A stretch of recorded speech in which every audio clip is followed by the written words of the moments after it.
In Washington. Kristine is the DC-based managing director of the German Marshall Fund Geostrategy North, a think tank, and also leads the security and defence analysis on NATO and US foreign policy towards Europe, amongst other programmes. Always good to talk to you, Kristine. Thanks for joining us here on BBC News.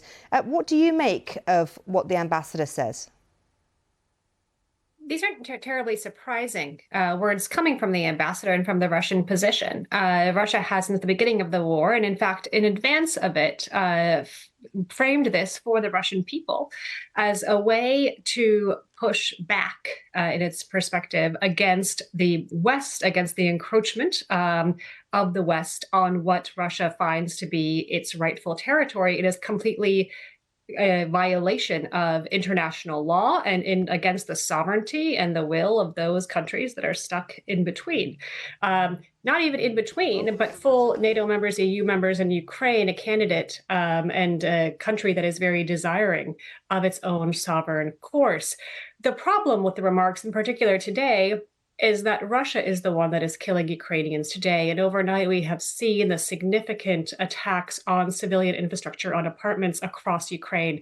Again, people are being killed not only on the front lines, but the deliberate targeting of neighborhoods, of houses, of people sleeping in their beds, going about their daily lives, from the Polish border, from the Lviv region to Kharkiv, to the capital, and everywhere in between. And so the deliberate targeting and the actual aggression comes from Russia itself. And that really is the primary point here. Of course, the West is assisting Ukraine in its rightful protection of its sovereignty, of its territory. The provision of air defense systems is what is preventing as many people from dying now as they did in the beginning of this full-scale war. We haven't seen power outages as much because there has been more aid that keeps civilians alive and keeps the country functioning. And so it helps Russia to portray this as a conflict against the West for its own narrative to its people, to justify why it would be sending so many of its own to die in Ukraine.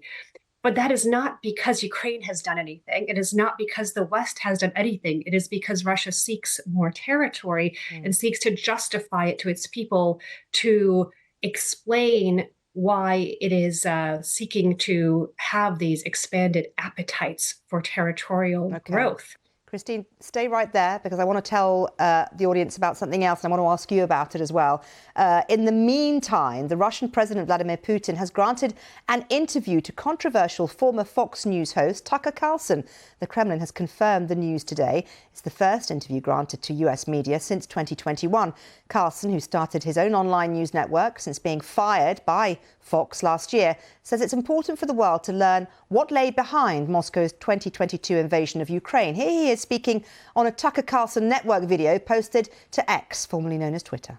There are risks to conducting an interview like this, obviously, so we thought about it carefully over many months. Here's why we're doing it. First, because it's our job. We're in journalism. Our duty is to inform people. 2 years into a war that's reshaping the entire world, most Americans are not informed. They have no real idea what's happening in this region, here in Russia or 600 miles away in Ukraine. But they should know. They're paying for much of it.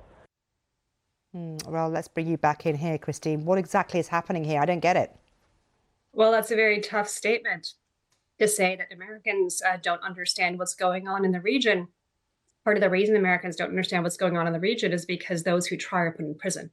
So the context of Tucker Carlson being given a red carpet treatment in Russia right now as being a favorable, friendly voice and to Putin, as opposed to the American journalists that have sought to tell the story, continue to seek to tell the story, and all Western journalists, but are put into prison because of it, who have baseless accusations and criminal cases against them, who are separated from their families, who are separated from loved ones. Very recently, Western press, Dutch press, who were covering a protest of military, of veterans' families.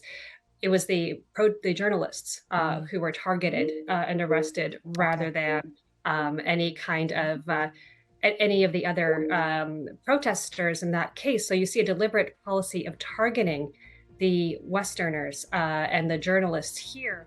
And so it is important to understand that the picture that Tucker Carlson is showing is not full. Okay. Kristine, thank you very much indeed for joining us. I'm afraid we're out of time. We will, of course, bring you more news here on the Daily Global in just a few minutes' time here on BBC News. So stay with us. Don't go anywhere.